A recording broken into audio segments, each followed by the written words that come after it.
Thank you so much. Well, we also had 6 other bills, and we were very proud of the work that our other chairs of subcommittees did. Many of them spoke on the floor during the debate, but so it was a major accomplishment. 6 bills that dealt with other departments of government, and then the one that had most attention, Homeland Security. So thank you to all of you for protecting our borders, honoring our values, keeping government open, and strengthening the institution in which we serve, the Congress of the United States. So thank all of you. Happy Valentine's Day. Happy Valentine's Day. We saluted our victory, or the victory for the American people, earlier with chocolate. Chocolate from California. I call it the champagne of chocolate. And so, again, I wish you all happy Thanksgiving. Happy Thanksgiving. Happy Thanksgiving. Madam Speaker, what's your message since we're getting other bills done in a bipartisan fashion, the rest of the had this bill gone south, that might have been it for the Congress? Chad, you're always saying had this bill. It didn't go south. Good night, God bless you, pleasant dreams. What's your message? $8 billion in other parts of money. What is your response to that amount?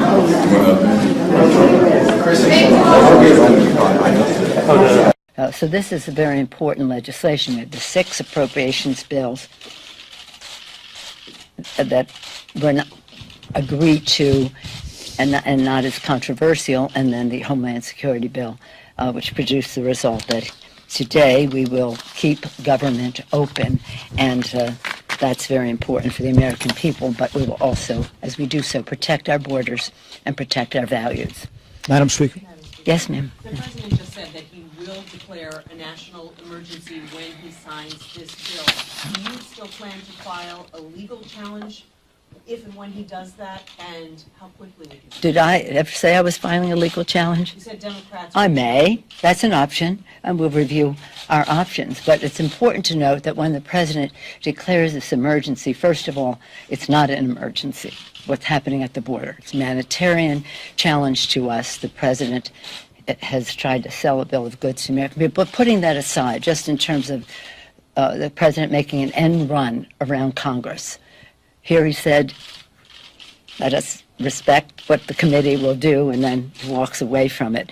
But in any event, the President is doing an end run about Congress, about the power of the purse. You've heard me say over and over again, Article 1, the legislative branch, the power of the purse, the power to declare war, many other powers listed in the Constitution, and of course the responsibility to have oversight. So the President is doing an end run around that. We will review our options. We'll be prepared to respond appropriately to it. I know the Republicans have some unease about it no matter what they say, because if the President can declare an emergency on something that he has created as an emergency, an illusion that he wants to convey, just think of what a president with different values can present to the American people. You want to talk about a national emergency? Let's talk about today, the 1-year anniversary of another manifestation of the epidemic of gun violence in America. That's a national emergency. Why don't you declare that emergency, Mr. President? I wish you would.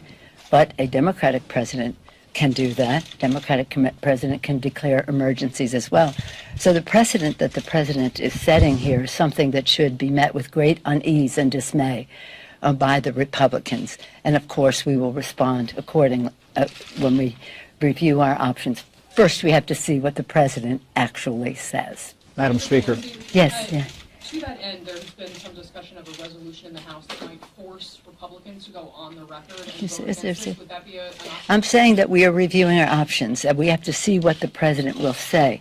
This, I don't believe that there's any good faith negotiations to have with the Republicans in Congress if they're going to support the President doing an end run about what the will of the people, the Congress of the United States, has put forth. So we will review our options, and I'm not prepared to give any preference to any one of them right now. Madam Speaker, thank you. On the news of the past couple of moments that the President told the Senate Majority Leader that he would sign the bill. You must be pleased with that.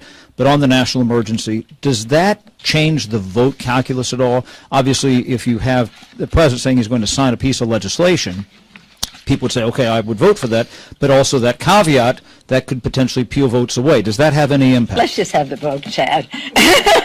That's very interesting. But you don't let's think just have that the vote. that changes the support one way or the other? Well, it may, I don't know, it's probably had more of an influence in the United States Senate. We have the votes in the House.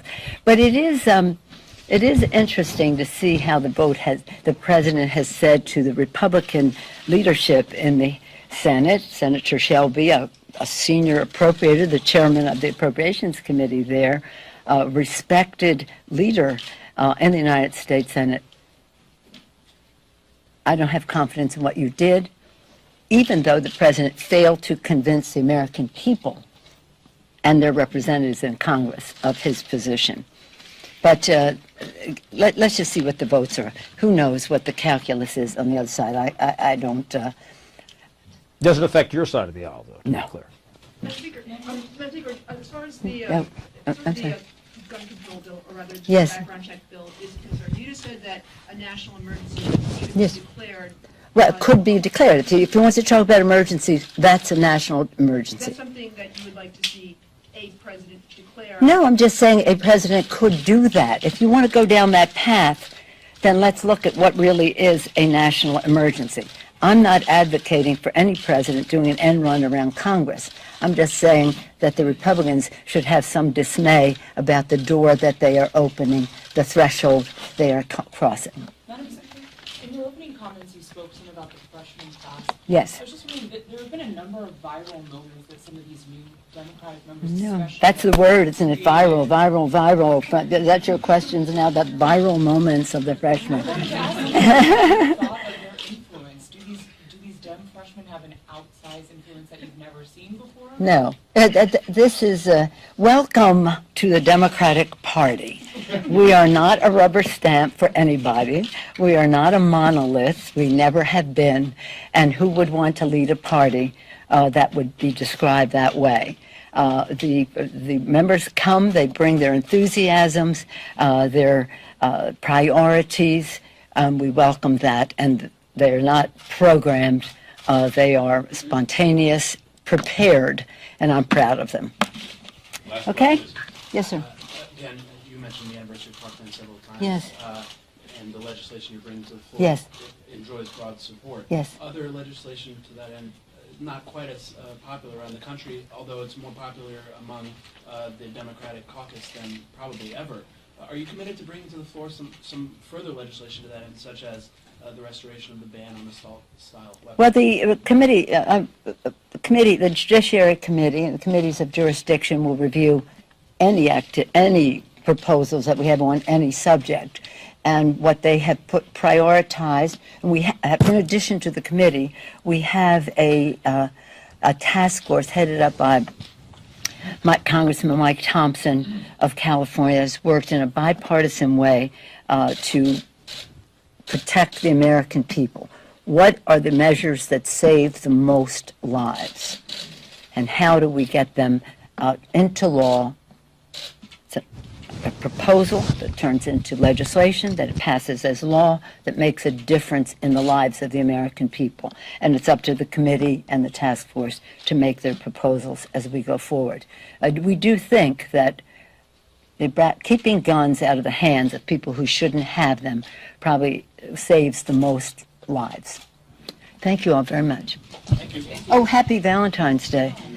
All we need is love and chocolate, right? What time are you voting? Can we still go to Valentine's Day dinner? That would be the hope. It depends on how soon the Senate takes up the bill. We said that we wouldn't vote before 6:30 because that's when our members come back from North Carolina. But we hope not to have it be 1 minute after that. So you'll have time for dinner. Thank you all very much. Thank you.